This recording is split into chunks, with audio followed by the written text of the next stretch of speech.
Hey, what's going on? This is Ricardo of the Code 7 Podcast Network, and we're about to get started with the Dispatchers Roundtable, round 31. But as always, a word from our sponsors. At InDigital, we know that public safety professionals hold themselves to a high standard. In fact, standard doesn't do it justice.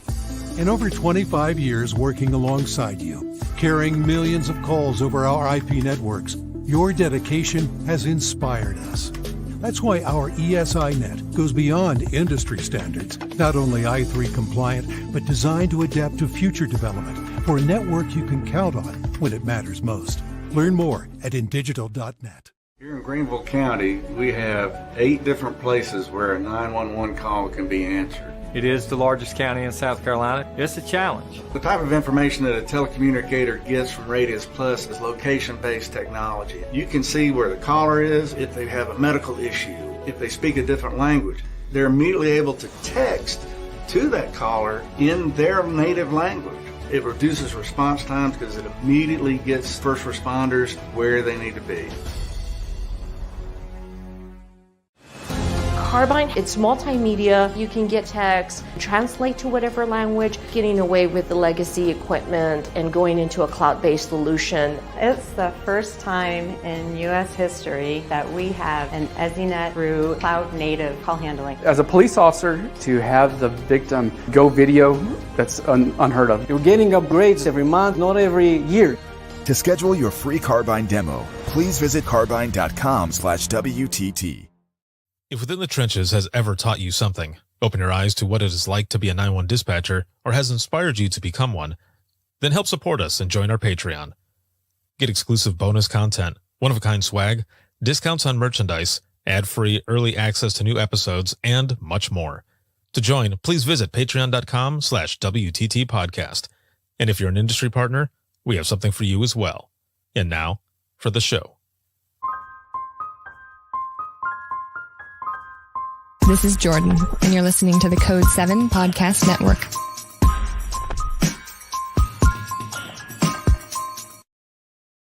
Warning. This episode contains the 3 A's of podcasting: adult content, adult language, and awesomeness. You've been warned.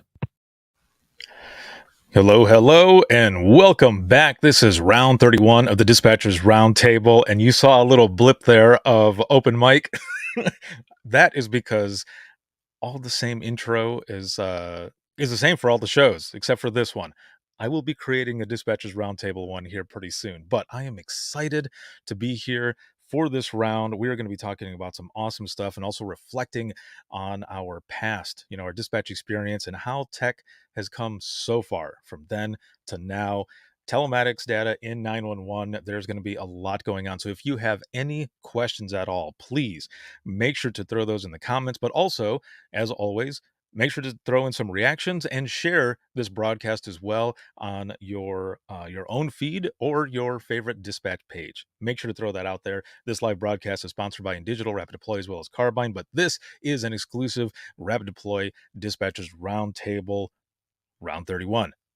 And I've got a few things here really quick that I want to jump into and mention, and I'm going to change my audio here so you can hear all of this go through because we're back.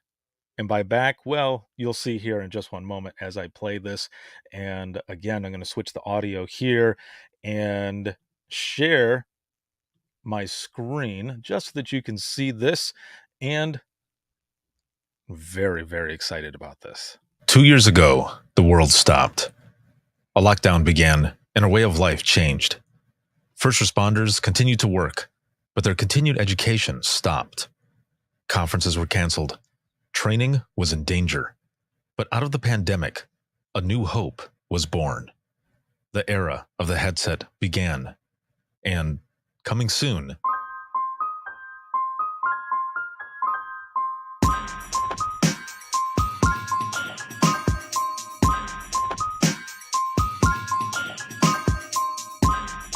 are you ready?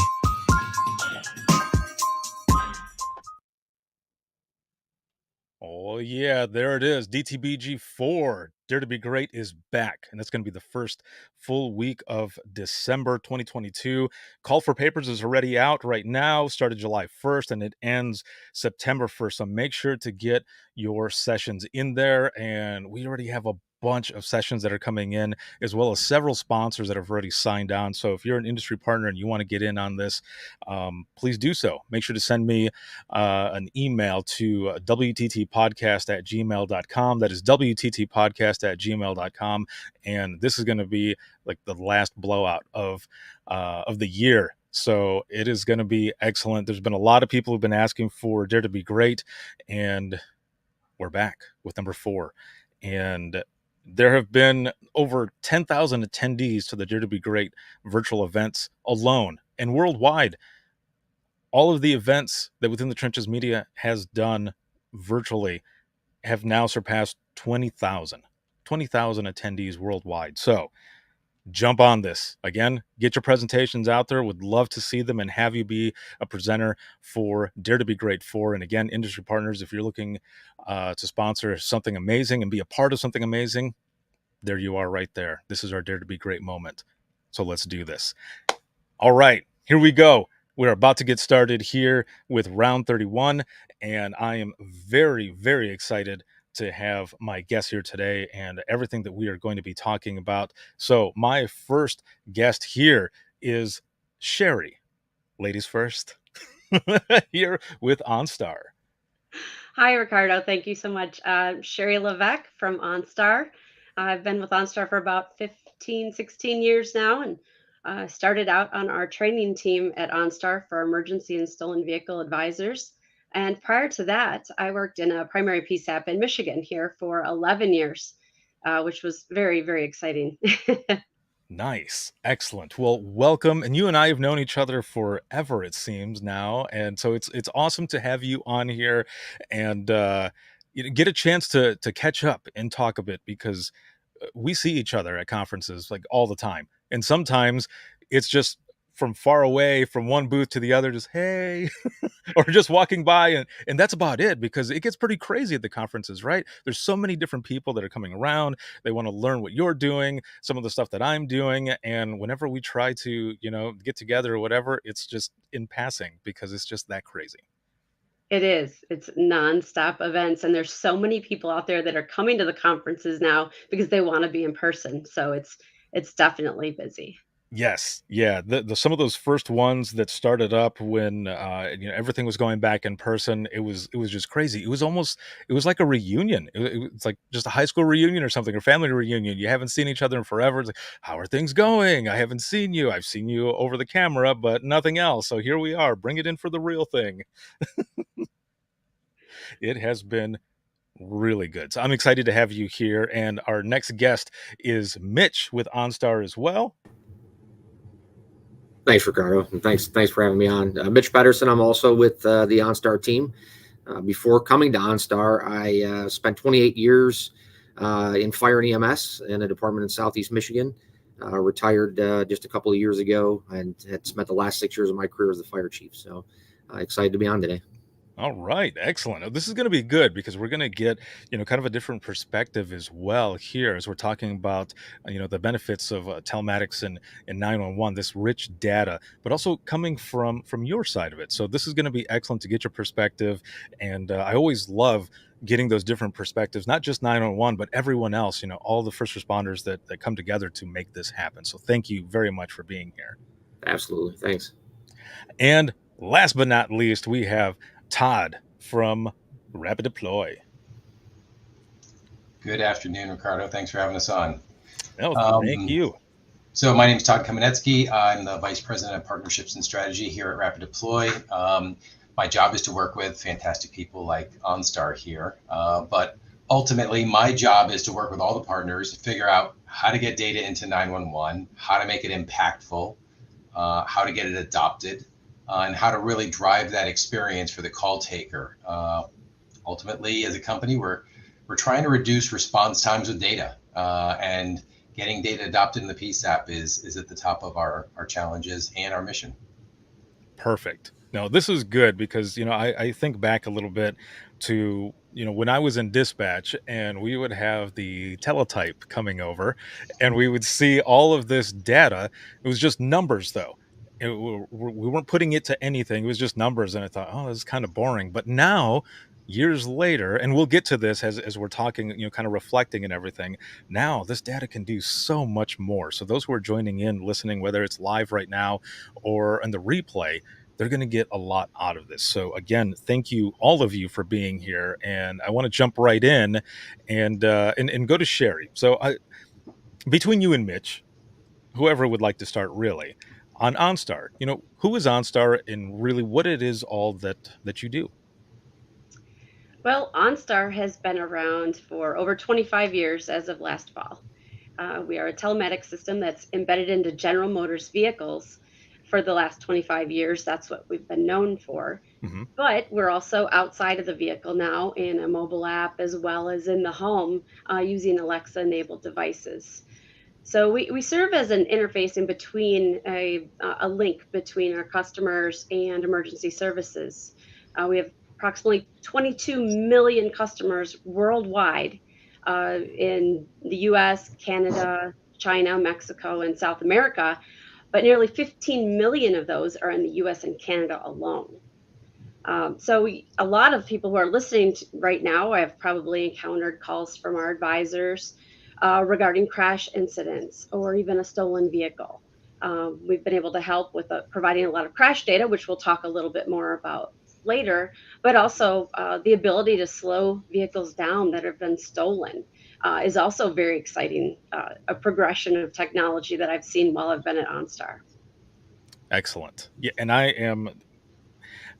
I think back to when I was in dispatch as well, as you kind of mentioned. A lot of us have probably taken phone calls and everything. And one of the things even now that I remember fully is the first like six numbers of the phone number when on the callback, because the numbers are the same. And they would call. I would be speaking to someone, and I would say, "What's your callback number?" And they would say the first three numbers, and then they would say the three numbers, but also add again, and then go with the last four numbers. And I remember I would be taking these phone calls and I would be repeating it in my head. So had taken so many that I still remember it now. So it makes me laugh sometimes because it was a great way to do it because it sticks in your head and you remember it. So it was always a good experience when taking these phone calls, but also hearing, folks in the background and everything else. It was just an overall good experience. So, now that we got a little bit of background on OnStar, I want to jump over to Todd really quick and ask him also about Rapid Deploy. Rapid Deploy, on who Rapid Deploy is and what do they do, and then we'll go back to you here in just one moment, Sherry. Great, thanks. So, at a super high level, for those of us who don't know us, right? Rapid Deploy, probably one of the earliest cloud native software as a service companies providing solutions into public safety.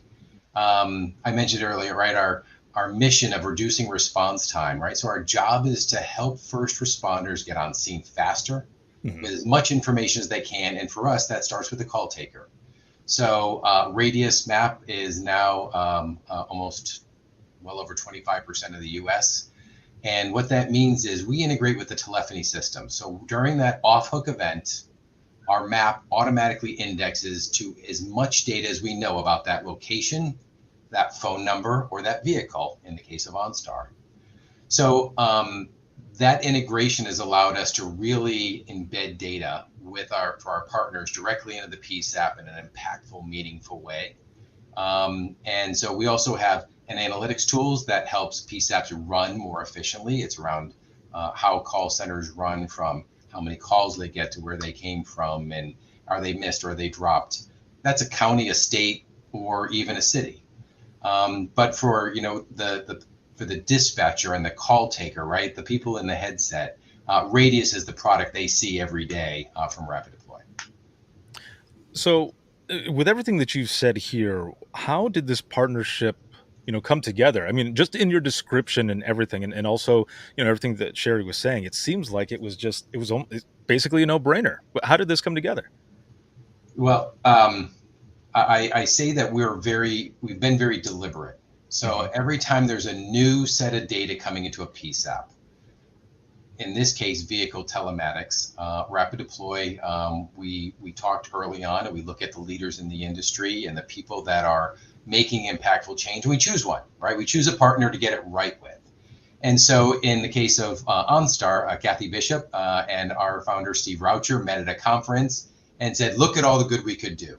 And so soon after that, we got a support from the state of California to run a statewide pilot, if you will, to get it right.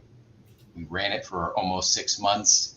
We watched, we listened, we changed, we tweaked, we adjusted, and then that later rolled out nationwide to all of our PSAPs.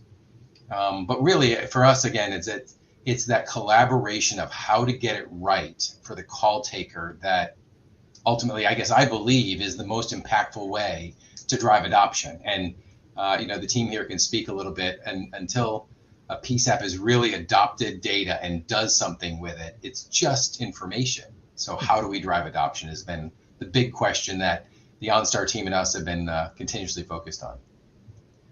It's funny, right? Because we talk about these conferences, just like we were saying in the beginning, with between Sherry and I, and you and I specifically, we did an episode as well. We did a broadcast and everything, and a lot of this stuff, that's how this starts, right? It's just a conversation. It's just kind of playing the what if game. What if we did this? How would this turn out? And then it just continues to roll, and like, this is a no-brainer. Let's actually put this into, bring it into fruition and have it continue to go on. So, for you and Sherry, I want to ask you this as well. And Mitch, how does this feel to be able to put this partnership together and see how it's working out, and just all of it, even going into the future? It's got to be a good feeling. Well, from my perspective, it's extremely exciting to see technology progress since I was in the PSAP in '96, and to see these partnerships surface and the benefits to both those under the headset as well as public safety and our first responders. So then, as you brought that up, then let's go back a little bit on just to reflect a little bit here on your dispatch career. How has the technology changed from that time? Now, you mentioned '96, how you mentioned or the technology from then, but even moving on, because myself, I started in 2001, and none of this technology was really out there. It was all just kind of talk, as we said. It was just conversation, talking about it, and then people start building it up. So how has it changed? Well, back in '96, which is ironically the same year OnStar began, Oh, um, if you think about the call volume, a majority of that was landline, and some of it was cellular or mobile phones. And now it's completely flipped around. It's completely mostly mobile and very few landline, which location continues to be a challenge. So location, that part of it has not changed. We're always looking to validate the location and get descriptive information from callers. I remember how challenging that was, sitting in the chair under the headset, getting the location of some of these incidents from callers who were distraught, and it's very challenging. And the technology, as it progresses, just continues to make the location even better and more precise.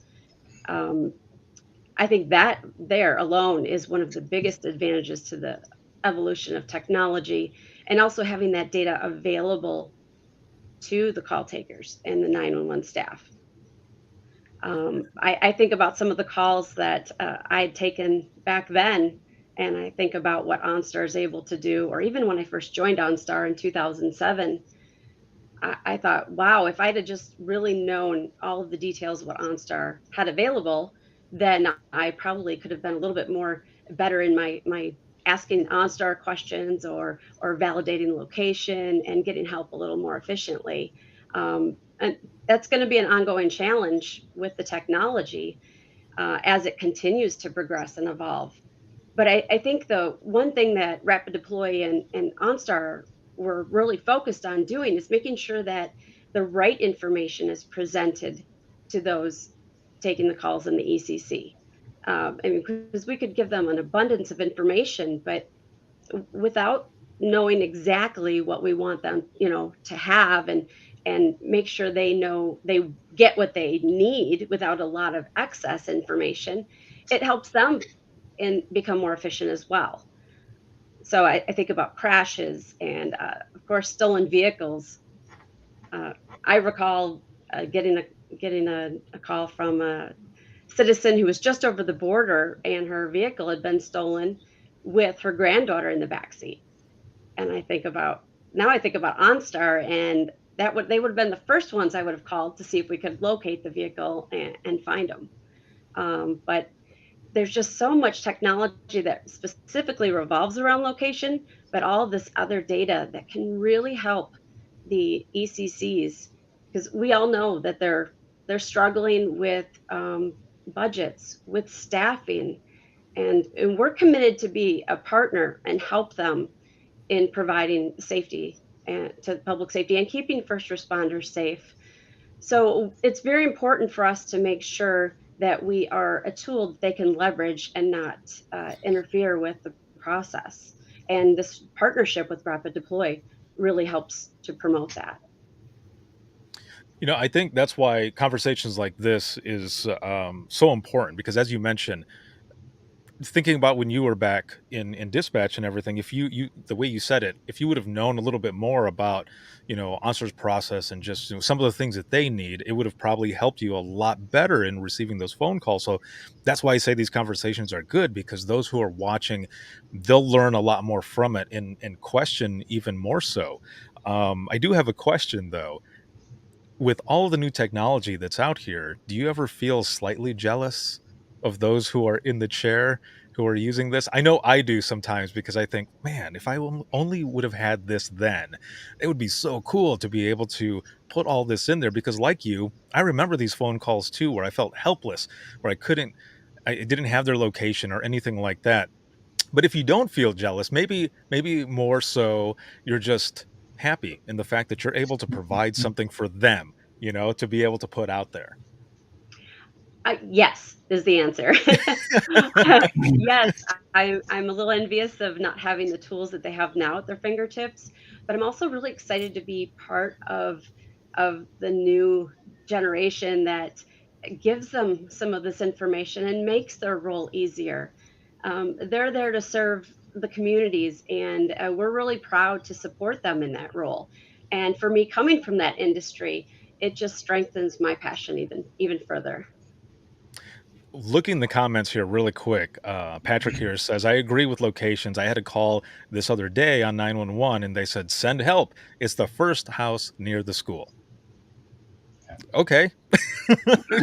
It's like saying it's near Bob's Road, and you're like, I don't know where Bob's Road is. But yes, to have this technology and everything, to be able to put it out there, especially with this partnership and how you all are doing it, and so many others and such, but especially this way, it definitely helps those not only out there on the road, but also those who are taking these calls. Now, Mitch, I want to go to you here, and kind of ask something similar. Your time in the fire service and how technology has progressed from when you started to the way it is now.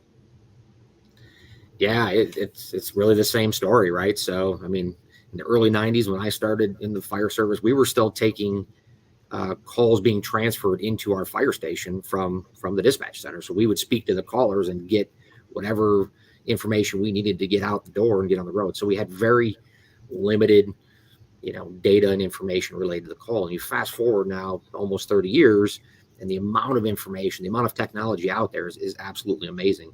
This kind of stuff really helps make decisions that weren't being made in the past because you just didn't have the information to make it. So coming out the door, especially for somebody like an incident commander who has to make decisions on the fly based on what they know as they're maybe stepping into the truck.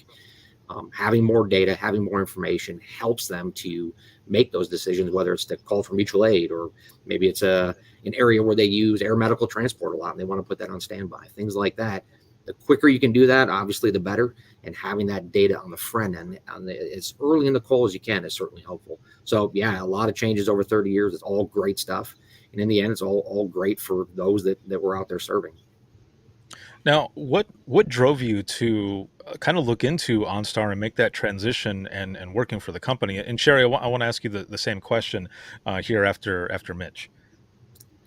Yeah, I think it was a great opportunity to have an impact on emergency response across the country. And there's a lot of great things that OnStar can provide to responders. Telematic data that comes through that, I'll be honest with you, when I was still the fire chief or still out riding on a fire truck or an ambulance, I didn't know a lot of that stuff. And I was really shocked to know that,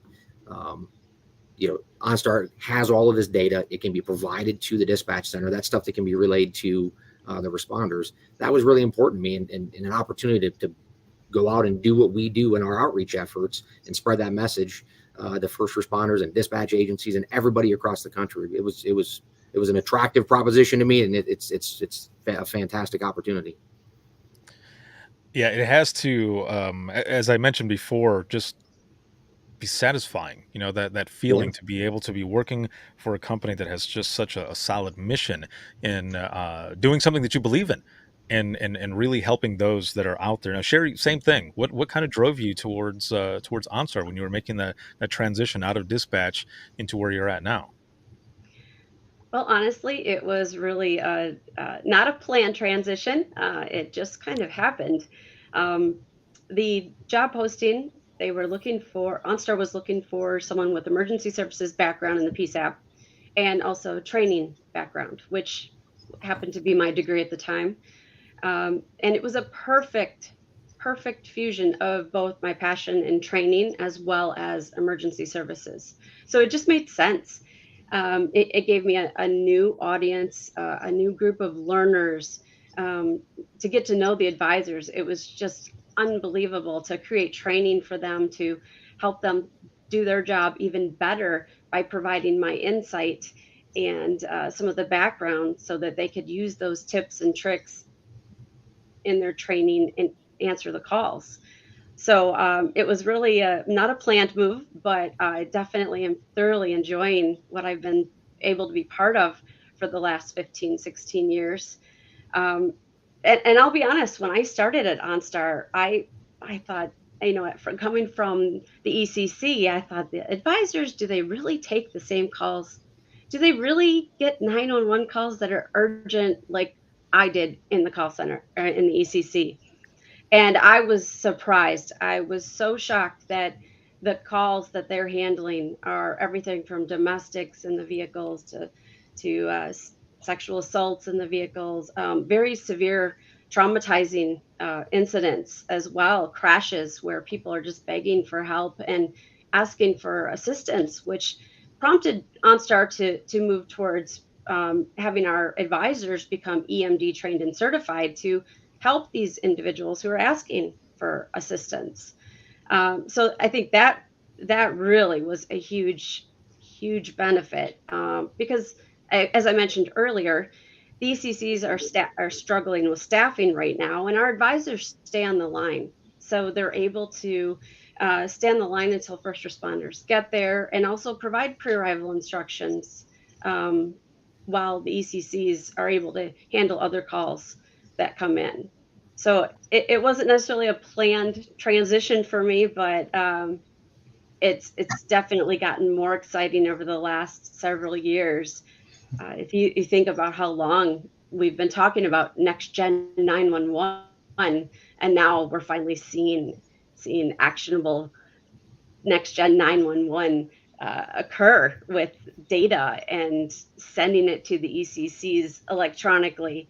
It's just amazing to see it come full circle. And I just think that on the horizon, it's going to continue to be uh, amazing to be able to help people so much more efficiently.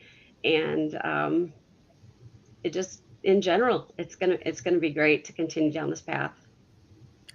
I think this is really good for people to hear this because I know myself in the beginning, I didn't know what your advisors and such were taking. All of the calls that were coming in, and just like you said, right now, I mean, you've got domestics, you have all kinds of different things, but mostly because all the calls that I was taking, it was just crash. It was there were crashes and everything, but to know that they're doing so much more, and the fact that they're EMD certified as well, giving pre-arrival instructions and everything else, like that is the stuff that people need to know as well. Like they're doing all of this too, and we're all connected and part of the same family. So that's pretty awesome. Thank you for sharing that part as well, because people don't know that, and that's why these conversations are important. Yeah, Now, if you don't mind, I was just going to also yeah, go mention, ahead. Yeah. the advisors, a lot of, you mentioned you get the crashes are a Mhm. majority of the calls that come into the ECC. And that's true. But a majority of the calls that our advisors may get are also accidental. So they triage and weed those calls out before they get to the ECCs. So they're validating whether or not there's a true emergency and then contacting the ECCs. That's really a crucial part for us as well, so that the fact that we have a live advisor on these calls able to do that to make sure that the ECCs are getting legitimate emergencies is really important to us. See, again, that is awesome there.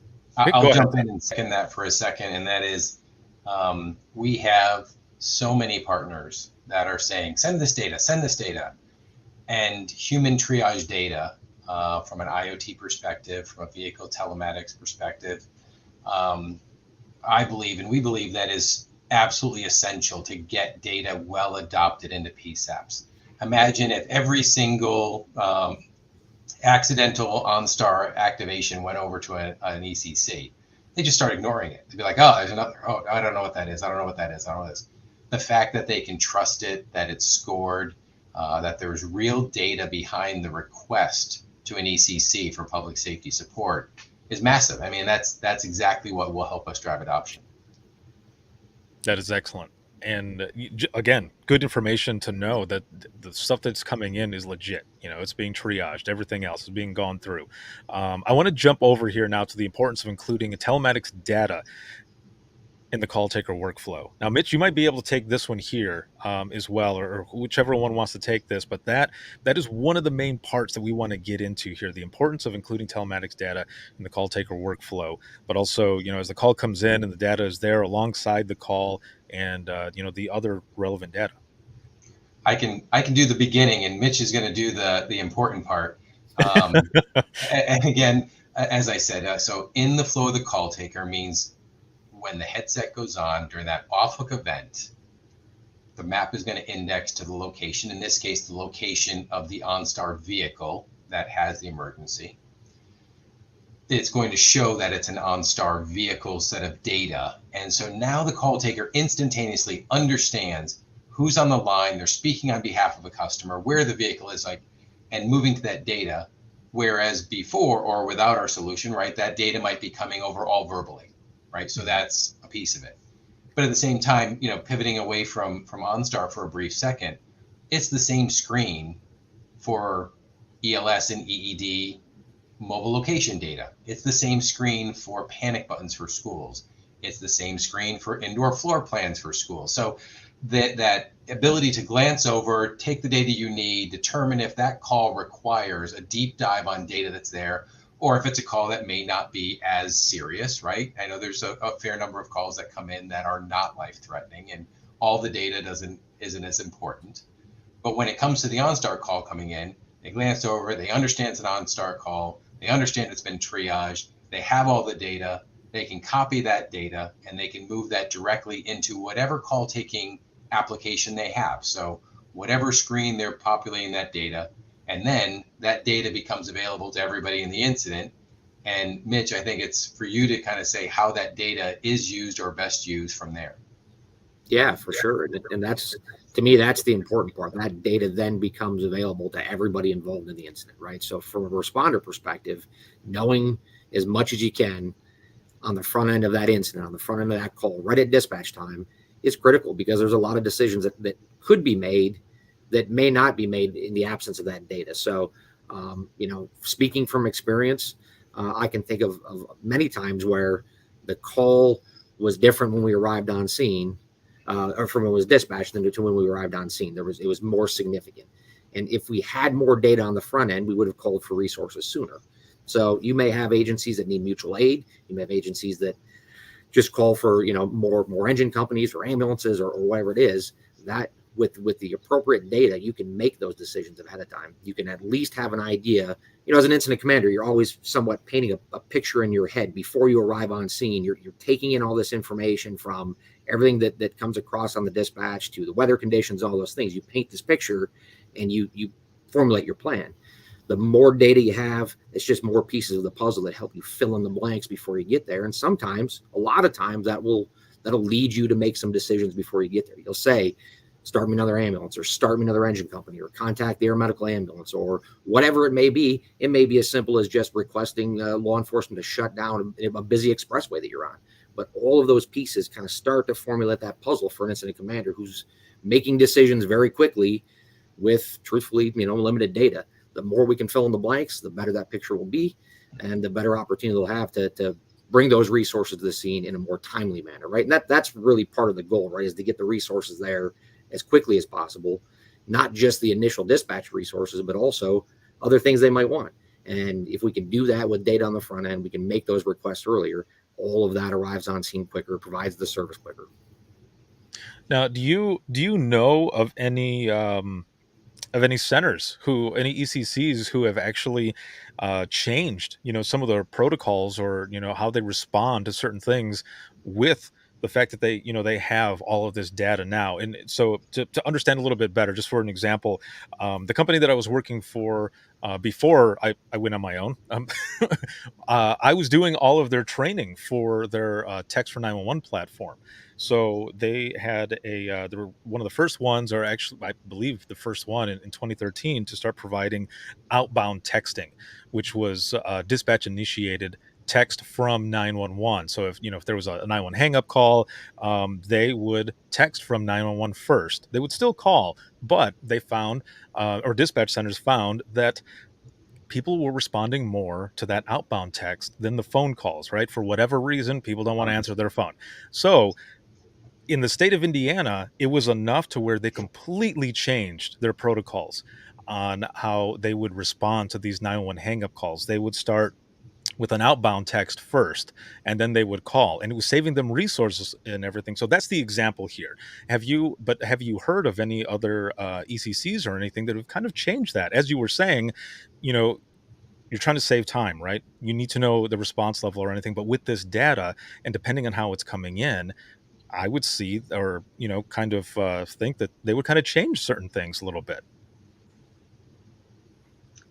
Yeah, I think from the EMD perspective, I know our advisors are trained through the International Academy of Emergency Dispatch, Mm-hmm. and we've seen some changes in the SOPs from the ECCs, where now they will ask for the determinant code when receiving an OnStar crash incident, or if they know that we are using a certain protocol, they'll ask for that. For crashes, they'll ask for some of the crash data. It may be part of their SOPs. Even law enforcement, we're seeing some of the implementation of the vehicle location technology into their SOPs. Or is it a General Motors vehicle that's involved? Call OnStar. Can we slow the vehicle down? So I think that they are implementing and adding more technology into their SOPs to remind them of, hey, don't forget to use this, and let's just make it easier for everyone and safer, and get care to the patients quicker through this data transfer. I think if I could go back in time, I would tell myself, you need to look more into some of this, and because I'd be able to prepare myself for a lot of different things. Just as you were saying earlier, if you knew a lot more about what OnStar does, and how they were doing things, and some of the stuff that they actually need, it would have been maybe a lot smoother process. Not saying that it wasn't smooth to begin with, because it's pretty good as it is, but you would just be more prepared, is what I'm getting at. So that's what I would have done as well. So what are some of the actual telematics data that are available to 911? So we've been verbally relaying some of this data for quite some time, since the early 2000s, 2004. But a lot of the data that we transfer over through Rapid Deploy involves, of course, the location, the latitude and longitude, the incident number, the vehicle year, make, model, color, the engine type, the propulsion type is definitely something that's very important for first responders, because since we're moving to an all electric vehicle platform, they need to know what they're approaching when they get to a crash incident. So whether the vehicle's an electric vehicle or not is also part of the data that's transferred over. Again, a lot of the crash information too, if there's a high probability of severe injury, if the airbags have deployed, if it's been involved in multiple impacts, the principal direction of force, all of this information that can be shared in with the rapid deploy, and then accompanied with the triage of the voice call, uh, is crucial. Now, going over to Mitch, kind of to build on what Sherry just mentioned here as well. But I also want to ask, because like I said, I saw you at the conference a year ago, one of the national conferences. I'm not sure if you were at the most recent one, the Nina one, but what I'm getting at is what is kind of some of the stuff that you're hearing, not only about this partnership, but also the telematics data that's available to 911 from others. From the responder side, they want the information, right? So, emergency response is typically, driven by protocol or SOPs or all those things. But you can only put those in place if you have the right information, right? So Sherry brought it up, and this the electric vehicle part. We can tell responders, we can tell them whether it's an electric vehicle they're responding to. So if an agency, and a lot of agencies, most response agencies are either have implemented or are developing protocols for responding to electric vehicles, those don't do much good on the way there if you don't know you're responding to an electric vehicle. Now you're arriving on scene, you have to make the decisions when you get there and those things. So knowing that you're responding to an incident that potentially involves an electric vehicle, you can implement that protocol or that SOP ahead of time, whatever that might be. Some agencies, if they're in rural areas that don't have fire hydrants, they may be sending an additional truck with more water on it in case there's a fire and all those things. But whatever the protocol dictates, you only implement the protocol. You only put it into play when you know that that's what you're responding to. So the electric vehicle part of it's a great example. It's protocol. It's data driven. It results in a protocol being used, and provides the service the way it's supposed to be, instead of being behind when you arrive on scene and say, oh, this is this instead. We need to summon these additional resources. So I think that's a good example of how that information is kind of driving some behaviors and some response type events on the front end. Man, is the stuff like this gets me excited. Definitely excited for the future and how it has all come together. Now, Todd, I meant to mention you before that question. Some of the stuff that you've heard, about not just his partnership, but also telematics data in 911, and just there's got to be. I can see there's excitement behind it, and even if it's just you personally. No, again, the excitement behind this. Yeah, no, and we've got, a customer success team that talks with their PSAPs, and one of the best indications we have, right, is PSAPs call us and they say, you're not going to believe what we did, or you're not going to believe how we fixed this, whether you consider it a save story or a customer story.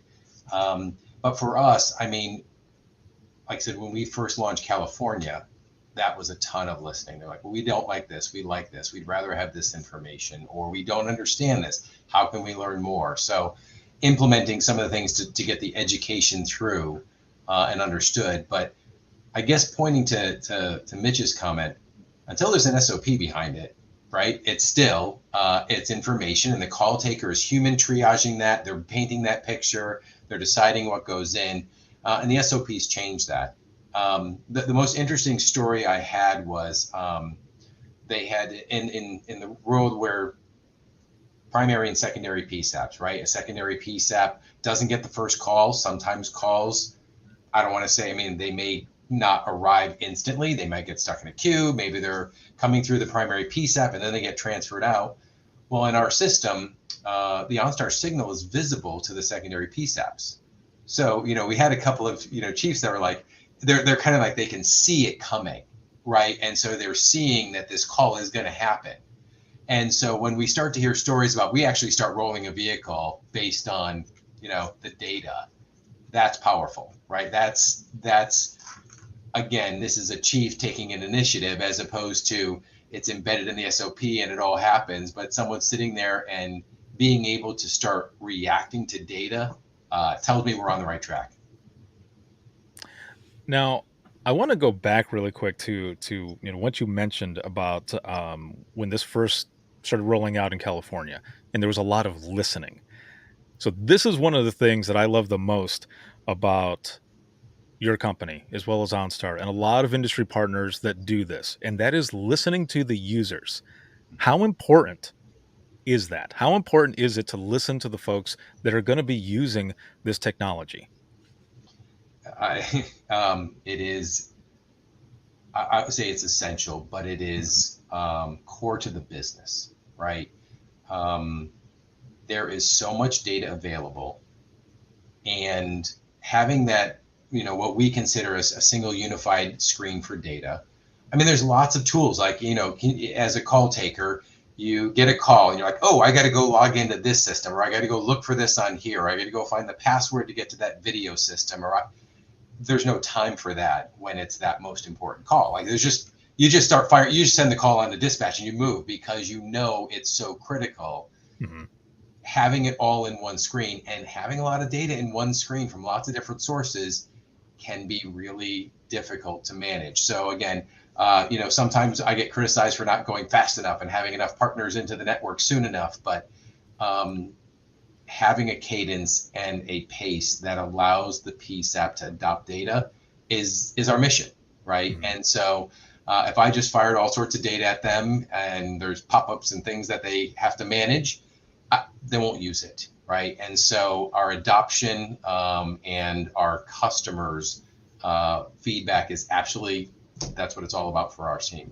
And so, and again, of course, you get a bunch of tech people that build something and they think it's amazing. And then you put it in front of a bunch of call takers or dispatchers, like, and that pause for a moment, like, well, we think it looks great. They're like, okay, I realize that, but I'm using it in the dark at 3 a.m. and you got to change that pin color to that color and you got to do this. And we have a customer advisory board that are VP of product chairs, and we have a great mix of what we consider PSAP leaders, right, which might be a regional council of government or even a state leadership, PSAP administrators in our system who actually do the work of administrating our platform but take calls, and then call takers. And so we talk about everything that's coming. Would you like to see this? Do you want to see this? How would you like to see it? And so that feedback, like I said, is embedded in the product team all the way through the organization. And in California, Sherry and everybody downstairs was right there with us. I mean, there was weekly calls and there was stacks of PSAPs where we were onboarding them, asking them questions, getting feedback side by side with our partner, which is the way it should be. I couldn't agree more. And the fact that it is all in one spot, I'm just going to say this, it would be a pain in the ass to me if I'm having to have like 4 different mice and try to find whatever screen that it's on or whatever to be able to have it there and not have to worry, about anything else. That is key. I'm all about that. That is excellent. And the fact that, again, that you're listening to those that are there that are going to be using it, what they need, especially those who work at night. I work midnight shift all the time, and we had no lights on. It was just the glow of the screens. Yeah. So thank you for that. Now, going to Sherry and Mitch, same thing, kind of build upon what Todd had said here. How important is it to listen to the folks, from your side at OnStar as well, that are going to be using this? Well, as Todd said, it's crucial. I think that's one reason our partnership, it just made sense. It's perfect. We have the same goal. OnStar has our customers, our members, but first responders and EECC, they're also our customers. So it's very important for us to hear their feedback. We also have a public safety advisory council where we have a group of cross disciplines within public safety from the US and Canada. And we share new services, new ideas, new products that may be rolling out and get their feedback and thoughts to make sure we're taking into account all the necessary angles so that it's going to be beneficial to their job. again, we never want to be a hindrance. We're committed to supporting the public safety, and that's key. I mean, when we did stolen vehicle slowdown, we sought out a lot of feedback before that entire service was rolled out. And if obviously between myself and Mitch, we have a public safety background, but several other members of our team, Kathy Bishop and a few others, also have that background. So we want to make sure that we're doing it right and making sure that they get what they need when they need it, and it's efficient. So it's crucial that we listen to the feedback and seek it out. Now, and you speak from, the dispatch side, but going over to Mitch now from the fire side, same question, because, we've got a different perspective here now. So how does that work there? Yeah, I think it's the same, and I think a little bit of that's evidenced by a big part of what Sherry and I do, and what a big part of what our team does is we're out and we're at the conferences, we're at the events, and we speak at those. We do presentations, we do some things that are educational, but often, most of the time, we also have a booth in the vendor show, and we have some things, some really neat things that we give away, and I love the OnStar pens and those things, but really why we're there is to hear from everybody and to take that feedback. So that puts us out there face to face with all of our partners, and we hope that they come to the booth, and we hope that they tell us what they think. And we hear great stories. We do hear some things sometimes where they say, hey, I wish this could have happened, or I wish that you could do this. And I can assure you, we bring all of that back. We summarize our events, and we come back and we make sure that feedback is heard. That's critical to us to make sure we're doing it right, and being able to be out there at all of these events and really be face to face with our partners, whether it's on the communication side or it's on the fire side or EMS or law enforcement. We're present at those for that reason, so that we can take that feedback. Now, what is one of the most important things that you want people to know? That you want them to take away from this round, from round 31, on not just the partnership, but what it is that you all are offering there, with OnStar. And then, Todd, I'll ask you the same question here, but what's one of those most important things that you want people to take away from all of this? I think I would like them to take away the fact that OnStar's been here for 25 years. We have listened to the feedback and evolved over those 25 years, the technology as well. And just to have some, to understand that our advisors are trained to a specific degree, that the data that is being sent to them is credible and they can act on it, and that we can be used as a tool in their toolbox to help in their calls and their call volume. Excellent. What about you, Todd? So I had to do one digress, and that is we talked about why OnStar, and I go back to they're at every show. And I remember meeting you all when you had that booth with the 50s cars as couches, and everybody was hanging out. I'm like, they're there at every show. Mm-hmm. But the thing I want to say, that we would want to take away, and again, I'm always happy if people want to use more software, but I mean, at the end of the day, I want people your listeners and in the PSAPs to know that you can change the outcome with data, and we can get the right resources there sooner if the SOPs are in progress, right? So if that data, the way you treat the data is embedded into your organization and everybody knows how to use it, it will improve response times. And that's it. That's the mic drop moment of what I think we want together, is we want agencies to reach out to us and say, how can I operationalize this data? What can I do with it? Help me understand it more. Help me write an SOP. Give me best practice, or send us your examples. Send us an example of an SOP you've implemented and what you've done well with, that we can share that and evangelize that for you for the rest of the industry. Because, I say the public safety agency, it collaborates. It doesn't compete, right? So if you're doing something and it's working, let us share it if you want a voice and us to be able to put that out into the universe. Excellent. So this leads me to my next question here, and Todd, I'll start with you. What excites you about the future of this data that can be used in 911? It's not slowing down. It's going to accelerate. Yeah. And I believe we're laying the foundation for people to operationalize data. And as that happens, right, that speed, that uptake will happen faster and faster, right? So the first time OnStar called the PSAP, they're like, you're who and what? And then the second time made it easier, and the third time, right? And after the 5,000th time, right, there's a reliance on the data. Mm-hmm. And the same thing's happening in the Radius product in relation to the call taker application, in the flow of the call.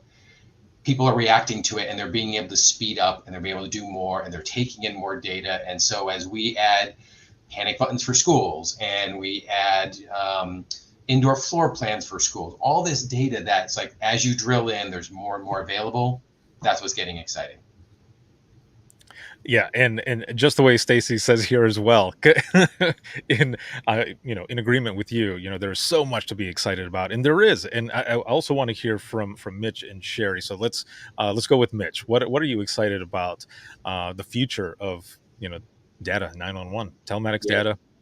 Yeah, the data driven decision making, right? I mean, having that information is so critical. The ability to take it from its origin and for it to end up in the right place, right through the communications and to the responders. That's where it belongs. That's where it has to get it out there is fantastic.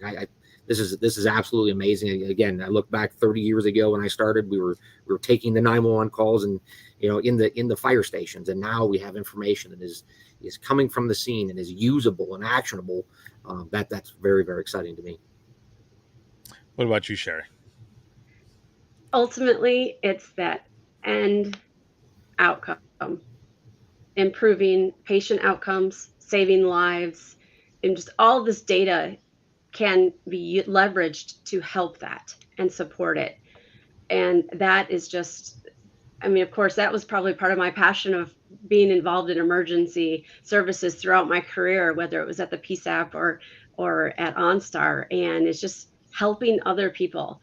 Todd mentioned, the data this is just the beginning. There's so many other opportunities to send other types of data, and what else can we do to positively impact those outcomes? And it's just getting started. It really is. It's something, especially to hear you say it's just getting started and all, because if you think back, and this is not just 911, this is technology in general. We would see sci-fi films, and we'd see all of this different stuff. I think it was on Star Trek I saw once where they were showing what is now like an iPad, right? They had a bunch of different things, and we would see all these things and think, man, I wonder when that's going to happen. I wonder when it's going to come out, and then bam, it all comes out of nowhere. And then we're saying, when is 911 going to catch up? And then again, bam, it starts building and building and building. So the stuff that we're seeing on TV, movies, whatever, is starting to come in and just really start pushing forward. But just like you said, this is just scratching the surface, right?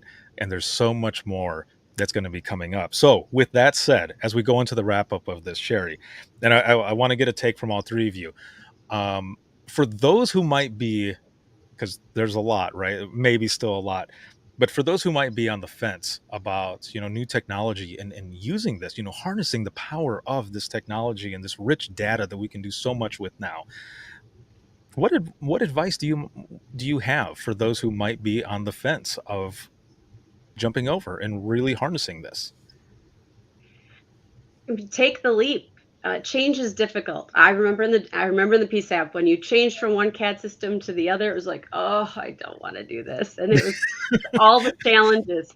But change can be so good, and just give it a try. What can you lose? I mean, but what can you gain? I mean, that is really the big question here. What can you gain by using it? And I think the benefits far outweigh the not accepting technology.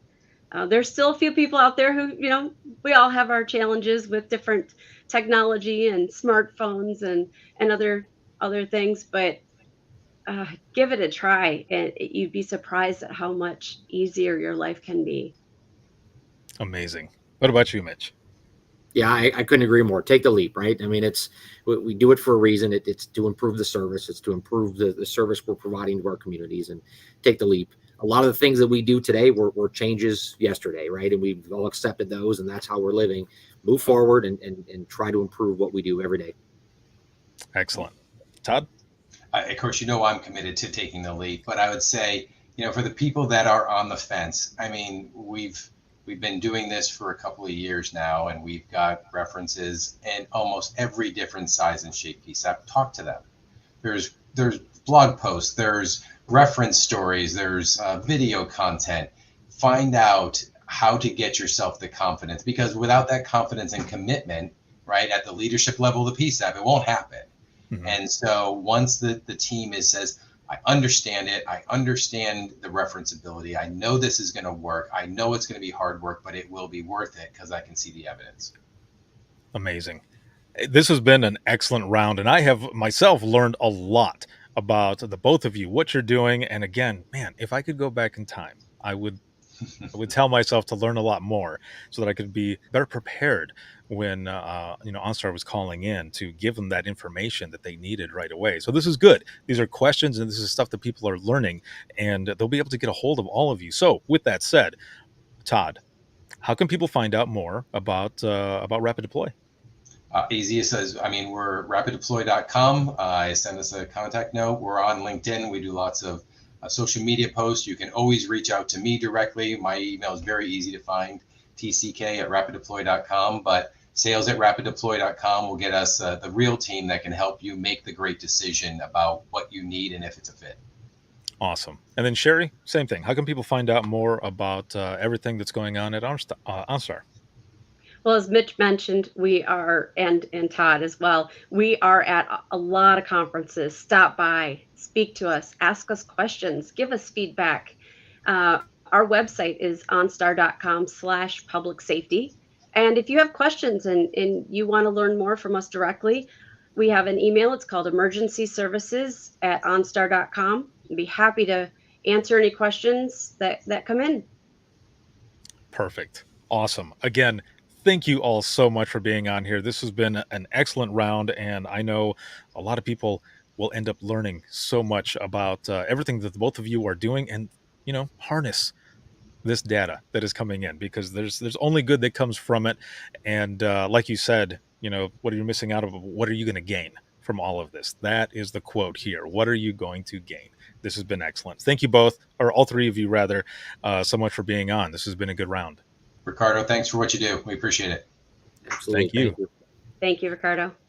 All right. I will be back with you here in just one moment. For all of those who are watching right now, if you have any comments, questions, or you ever want to be a guest on the show, or you have a topic for the Dispatchers Roundtable for us to go through, please email us. And that's going to be wttpodcast@gmail.com. Once again, wttpodcast@gmail.com. You can follow us on Twitter. That is @91podcast. You can like us on Facebook. That is facebook.com/Within the Trenches Podcast. This roundtable broadcast has been sponsored by InDigital, Rapid Deploy, as well as Carbine. However, this was an exclusive Rapid Deploy roundtable, round 31. Again, thank you so very much. Shout out to patrons, as always, for everything. This can be seen on Facebook, LinkedIn, YouTube, as well as Twitter. And then for patrons only, audio versions of this as well, the DRT, as well as Open Mic Live. And then for the flagship show, Within the Trenches Podcast, you can listen 24/7, and that's on Apple Podcasts, iHeartRadio, Spotify, your favorite podcasting app, and withinthetrenches.net. Have a good one, everyone, and we will see you in the next one.